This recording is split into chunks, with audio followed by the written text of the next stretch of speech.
More than half a century ago, a conflict broke out between two different armies of great disparity in strength and firepower. This conflict will soon become the most complex and controversial conflict or civil wars in modern history. The conflict between the Nigerian state and the breakaway Biafra Republic. The conflict would officially be known as the Biafran War or the Nigerian Civil War. To put this bloody conflict in context, we will examine the build-up, both political, social and economic, to the final declaration of the Republic of Biafra by Colonel Chukwu-Emeka Odumegwu Ojukwu on 30th of May 1967. The focus of this video, therefore, is the prelude to the Biafra War or the Nigerian Civil War. Hello, Hisplus. Welcome to another episode on Hispo Media. Gabriel here. At independence in October 1960, expectations for the future of the country is high. Nigeria is the most populous country in Africa, and the discovery of petroleum in commercial quantity in the Niger Delta in 1958 will make it even more promising. The potential for economic growth was great. Nigeria will now be labeled the giant of Africa. Many people both within and outside the country now believe that Nigeria will soon rise to claim her place in African and global affairs. Nigeria will now see herself as a beacon of hope and progress for other colonized people emerging from the yoke of colonization, especially in Africa. A decade later, by 1970, Nigeria's stability and reputation would be severely damaged by uncontrolled political corruption, economic underdevelopment, military coups, and social unrest. All these strives would result in a bloody conflict between the Nigerian state and the breakaway Biafra Republic. The war, which lasted for 30 months, ended on 15th January 1970. The geographical area now known as Nigeria was created by the British colonial administration in 1914, and the people who lived in this area would now be called Nigerians. But there is nothing Nigerian about these people, as regional and sub-regional divisions would soon begin to undermine every effort aimed at creating a unified national consciousness and national identity for the people. This would be further worsened by the regional and federal emphasis of the constitutions of the 1950s. This constitution stipulated that access to power at the national level was to be derived from holding power at the regional level. The largest ethnic groups in each region, the Hausa Fulani, Yoruba and Igbo in the northern, western and eastern regions respectively, would dominate other minority tribes in their respective regions and would contest for power at the federal level. Other ethnic minority tribes in each region would begin to feel alienated from the political power game and begin to create intra-regional opposition that would bring about further subdivisions in each region. Since power derived most immediately from association on the sub-national level, there seemed to be very little to gain in domestic politics from identifying on a national level. When Nigeria became an independent sovereign state in 1960, in many ways, it was a state without a nation. Official corruption, rigged election, ethnic bathing, bullying and thuggery dominated the conduct of politics in the First Republic, which existed from 1960 to 1966. Since regional identities were strong and national identity was weak, the greatest fear of most Nigerians in the 1960s was that their region would be dominated by others. Southerners from eastern and western regions feared northern domination, and the northerners feared southern domination. These fears would lead to severely flawed elections in 1964 and 1965, in which all kinds of dirty tricks were employed by every side. Under these circumstances, many Nigerians came to realize that the federal system was dysfunctional and that Nigeria should cease to exist in this present form. The feelings were strong and would result in the first military intervention in 1966. In the early hours of January 15, 1966, Nigeria's first military coup began. The coup was led by 5 majors: Kaduna Nzeogwu, Emmanuel Ifeajuna, D. Okafor, C.I. Anuforo, and A. Ademoyega. The leaders of the coup claimed that their goal was to bring an end to tribalism and corruption that had characterized the First Republic. In the process, the majors arrested all the regional premiers and killed the federal Prime Minister Tafawa Balewa, Premier Samuel Ladoke Akintola of the Western region, and Ahmadu Bello of the Northern region. Many northern military officers were also killed in the coup. Despite the many high-profile murders carried out by the five majors, the coup was not a complete success. Nevertheless, with so many of the most powerful political figures in Nigeria dead or imprisoned, the country was thrown into further political crisis. Major General Johnson Thomas Aguiyi Ironsi, the commanding officer of the Nigerian army, would immediately take over power at the center. His main concern is to restore law and order, maintain essential services, eradicate regionalism and tribalism, and end corruption. Ironsi said his government will last only until such a time when a constitution is brought out according to the wishes of the people. Ironsi outlawed political parties and placed military governors in each of the regions. Lieutenant Colonel Chukwu-Emeka Odumegwu Ojukwu was the new governor of the Eastern region. Initially, the military coup and the ascendancy of Ironsi were viewed very positively, particularly in the south. To many Southerners, the removal of the civilian government marked the end of an agenda of northern domination. In the western region also, the collapse of the unpopular NNDP regime was greeted with jubilation, and the rioting and unrest that had plagued the region since the October elections came to an almost immediate end. Ironsi's subsequent policies as head of state were not in consonance with Northerners. Northerners will now view the coup as Ironsi and Igbos' agenda to dominate them through the military. In many ways, however, circumstantial evidence corroborated such a view. In the first place, 4 of the 5 majors who led the January coup were Igbos. Secondly, among the officers and politicians killed in the coup, only 1 had been Igbo, while the majority had been Northerners. While Tafawa Balewa and Ahmadu Bello from the north had been murdered, along with their ally Akintola, the Igbo premiers of the Midwestern and Eastern regions had been arrested but later released. To many, this pattern indicated that the coup was primarily an Igbo strike against the north. To make matters worse, Ironsi made several moves in the first half of the 1960s that led many Northerners to believe that he was part of an Igbo conspiracy against the north. Ironsi was himself an Igbo, and in an unwise political move, he tended to surround himself with Igbo advisors throughout his time in power. He allowed the coup plotters to remain in detention rather than bringing them to trial for the crimes that the Northerners believed they had committed.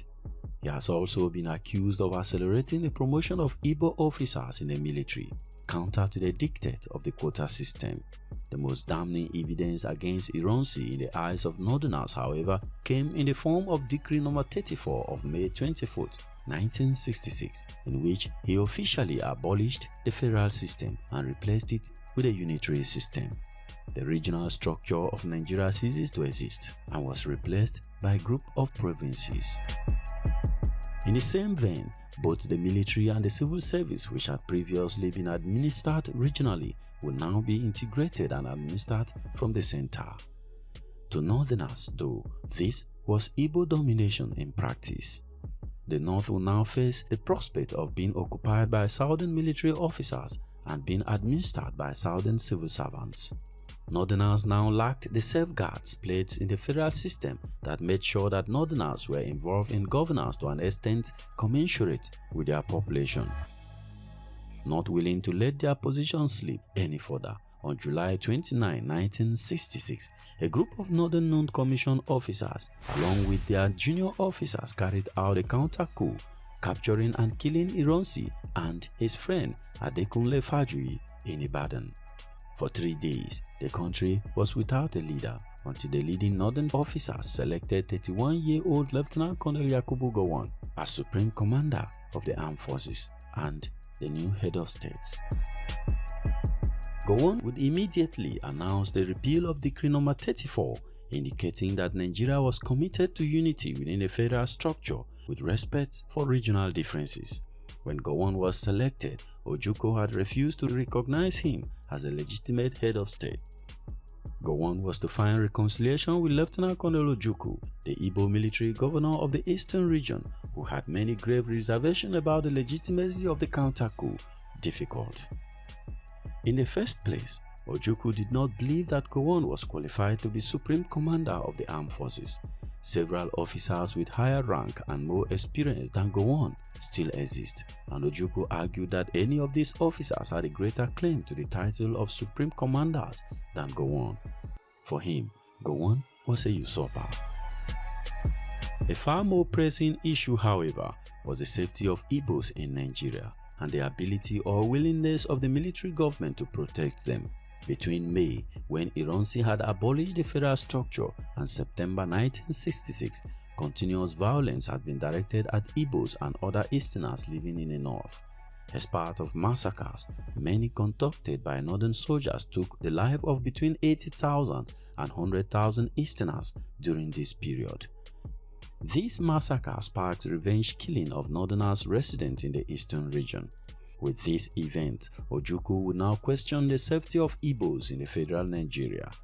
He urged all Easterners living outside the region to return home and suggested that all Northerners in the East should do likewise. This led to a large population movement in the later half of 1966 and the early part of 1967. While Ojukwu was already pondering the possibility of secession on the grounds that Easterners were no longer safe within Nigeria, Gowon was determined to keep the East within the Federation.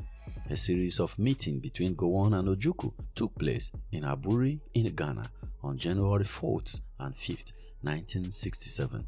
These negotiations produced only a vague and loosely worded resolution. Gowon believed that the Federation had been preserved at Aburi, while Ojukwu claimed the Aburi Agreement gave him wide-ranging powers to control the government of the eastern region and even to secede from the Federation if he so chose. In March, Ojukwu announced that as of April 1st, the government of the eastern region would take over all federal departments, taxes, and other revenues, essentially making the region independently administered. Gowon responded by blockading the coast and instituting economic sanctions against the East. A last-ditch effort at a peaceful settlement broke down, and on May 30th, Ojukwu declared the independence of the eastern region, which he renamed the Independent Republic of Biafra. From the perspective of Gowon and the federal military government, Biafra could not simply be allowed to secede for three main reasons. First, many in the federal military government, including Gowon, sincerely believed in the practicability of Nigerian unity and were willing to fight to preserve it. Second, to allow the secession of Biafra would be to invite the secession of any minority group within the Federation at any time. The prospect of Nigeria fragmenting into many small hostile states was not appetizing to the federal military government. And finally, the lands claimed by Biafra contained 67% of the known petroleum reserves in Nigeria. The secession of Biafra thus threatened what had the potential to be a very lucrative revenue base for the federal military government. Then, the Civil War followed. This conflict would sometimes be called the Biafran War, but most commonly referred to as the Nigerian Civil War. The conflict lasted for 2.5 years and ended with the collapse and surrender of Biafra on the 12th of January 1970. Initially, the federal military government considered the war a police action that would not take long to settle. The Biafrans considered the war as the only means for survival. Biafrans claimed throughout the war that the goal of the federal military government was the genocide of the Igbo people. By presenting the war as a self-defense effort, Ojukwu and his advisors were able to galvanize public support within Biafra and sympathy from the international community.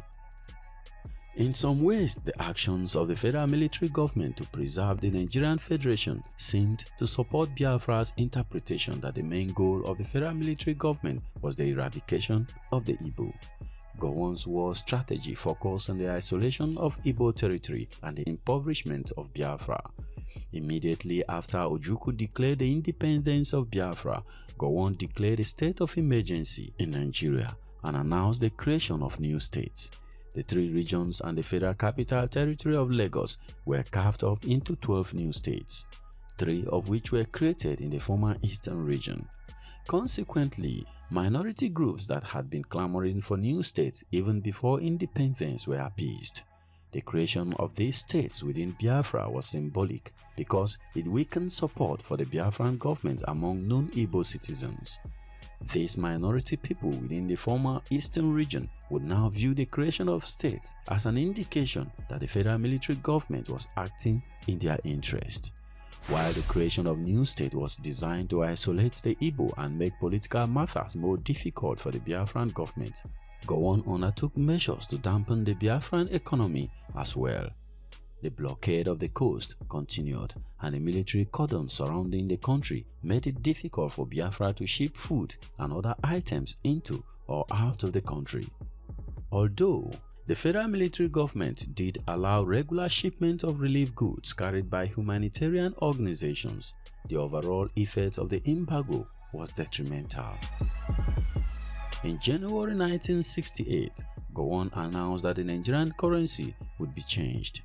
This means that any Nigerian currency that the Biafrans had to fund the war and their government quickly became worthless. Over time, these economic factors took their toll on Biafra. Food became increasingly difficult to come by, and high inflation made even existing goods prohibitively expensive within Biafra. In the first months of the war, the Biafran army achieved success when they occupied the Midwestern region and threatened the invasion of the Western region. The federal military government forces began to make advances, slowly pushing the Biafrans back into their own territory.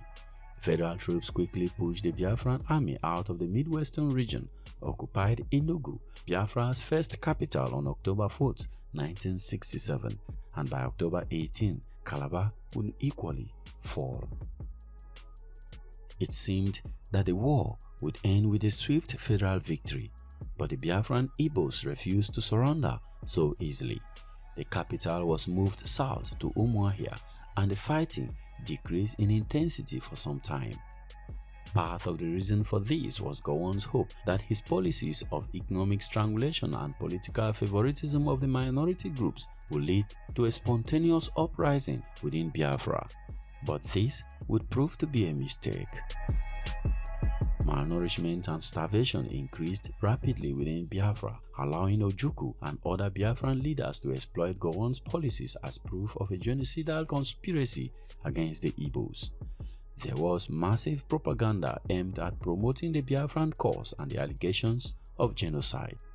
Deprivation was indeed a strategy of the federal military government. Gowon decried accusation of genocide and repeatedly noted that millions of Igbos are living safely in territories occupied by federal forces.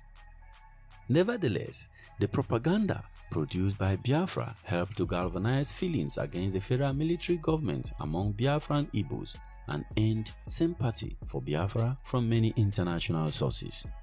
International involvement in the Nigerian Civil War undoubtedly helped to prolong the conflict. The conflict came to an end on 15th of January 1970 when Philip Effiong announced Biafra's surrender. That the Republic of Biafra hereby ceases to exist. In our subsequent episode, we will look at the actual fighting during the conflict, examining how different towns and cities were captured by both the Biafran and Nigerian forces. But in the meantime, please watch this video to know how corruption will play a role in all this bickering and conflict. Remember to subscribe and enable notifications so you will not miss any update.